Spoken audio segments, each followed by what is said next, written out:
Lama-kelamaan, kebodohan bukan lagi perkara yang melucukan. Pada suatu ketika dahulu, kita memberikan reaksi terhadap kelakuan-kelakuan bodoh yang dilihat di televisyen ataupun dalam kehidupan sekeliling kita dengan gelak ketawa. Saya masih ingat lebih kurang mungkin sekitar tahun 2000, rancangan televisyen seperti Jackass memaparkan sekumpulan anak muda melakukan perbuatan-perbuatan berbahaya yang bodoh, tetapi dia menjadi hiburan dan rancangan tersebut begitu popular pada zaman itu. Pada masa yang sama, kita menyedari kebodohan bukan lagi satu bentuk keadaan biasa yang wujud dalam kehidupan manusia, tetapi dia mula menjadi penyakit.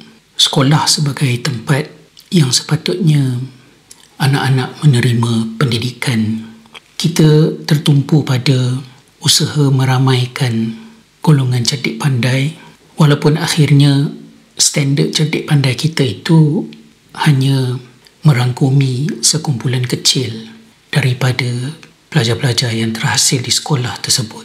Tetapi pada masa yang sama, kita mengabaikan tugas yang lebih besar, iaitu menyelamatkan anak-anak daripada menjadi bodoh. Bodoh kedengaran begitu rendah. Pandai, cerdik, genius menjadi istilah yang seperti elit.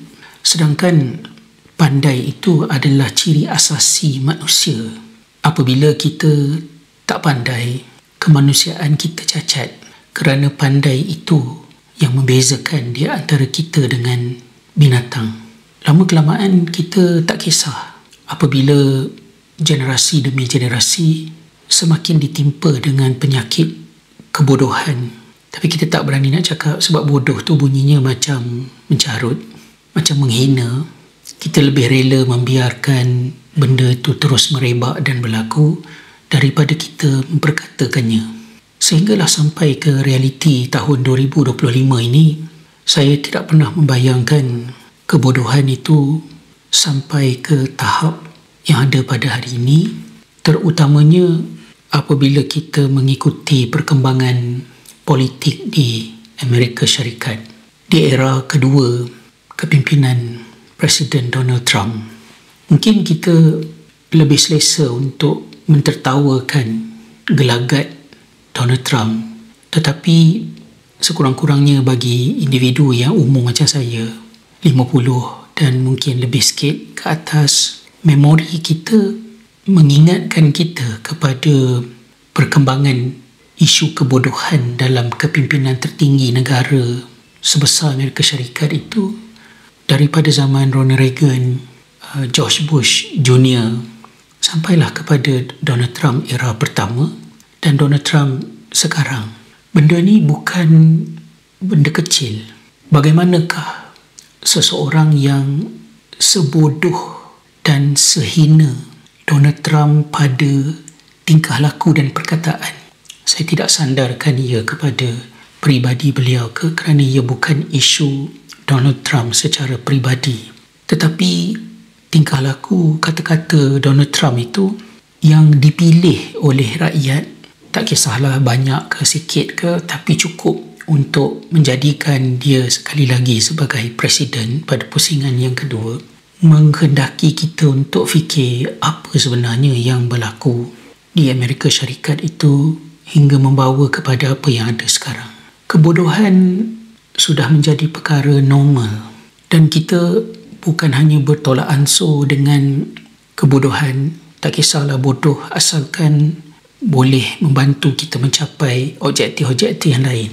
Malah kita mempertahankan kebodohan dengan menyerang logik, rasional, kebijaksanaan, kepandaian asasi manusia. Dan ini mengingatkan saya kepada satu daripada versi hadis Jibril yang ada di dalam Sahih Muslim tentang tanda-tanda kiamat. Selalunya kita tumpu kepada dua isu, iaitu fenomena anak derhaka dan pengembala unta berebut-rebut meninggikan bangunan. Tetapi di dalam salah satu riwayat lain, terdapat juga satu tanda lain yang perlu kita perhatikan apabila Rasulullah sallallahu alaihi wasallam mengatakan bahawa sa'uhaddithuka an asyratiha, aku akan terangkan kepada kamu tentang tanda-tandanya.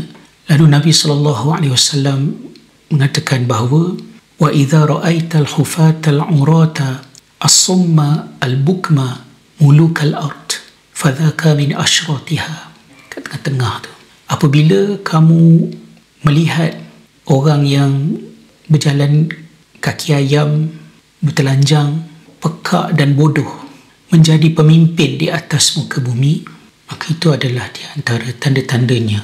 Kita dapat melihat bagaimana sebuah kuasa politik dan tentera yang begitu besar seperti Amerika Syarikat tak mustahil untuk dia musnah bukan dengan serangan musuh kuasa tentera yang lebih kuat ataupun dengan bencana alam, tetapi dengan kebodohan. Sudah adalah perkara serius apabila benda-benda bodoh ni, terutamanya dekat media sosial, lawak jenaka, benda-benda yang tersebar, kita nak berbual, nak berbincang dengan masyarakat awam pun banyak sakitnya daripada mendatangkan kekuatan hasil perbincangan tu. Sepatutnya di zaman sekarang ni kita sedih, kita stres, dan kalau kita rasa macam tak ada apa-apa yang berlaku, biasalah, relax lah, overthinking ke dan sebagainya. Kita ingat balik kepada hadis Nabi SAW yang menyebut yushiku ain yaghliba ala dunya luka bin luka, bahawa di akhir zaman nanti dunia ni akan dikuasai oleh luka, anak luka, si bodoh, anak si bodoh. Bahkan ada riwayat lain Nabi SAW kata as'adun nas di dunia, orang yang paling happy kat dunia, yang paling bahagia kat dunia sebelum berlakunya kiamat ni adalah si bodoh, anak si bodoh. Perkataan luka ni dalam istilah bahasa Arab asalnya merujuk kepada hamba abdi, tetapi dari segi penggunaannya di dalam masyarakat, luka ini merujuk kepada orang yang bengap, dan bengap bukan sebarang bengap, tapi bengap bodoh yang hina, tak menyembunyikan kebodohannya, bangga dengan kebodohannya, menyusahkan orang, mendatangkan kemudaratan. Jadi bila berleluasanya kebodohan, dia bukan benda kecil. Dan Amerika Syarikat pada hari ini, janganlah kita melihatnya hanya dengan ketawa dan mengatakan padan muka, tapi kita kena muhasabah. Masyarakat kita sendiri di negara kita, ada tak benih-benih anak-anak pokok yang sedang tumbuh ke arah untuk jadi macam Amerika Syarikat? Apabila kebodohan berleluasa, kita tidak serius merawat kebodohan, dan Islam sebagai agama yang benar sekalipun tidak menjamin Muslim terselamat daripada menjadi sebahagian daripada fenomena ini.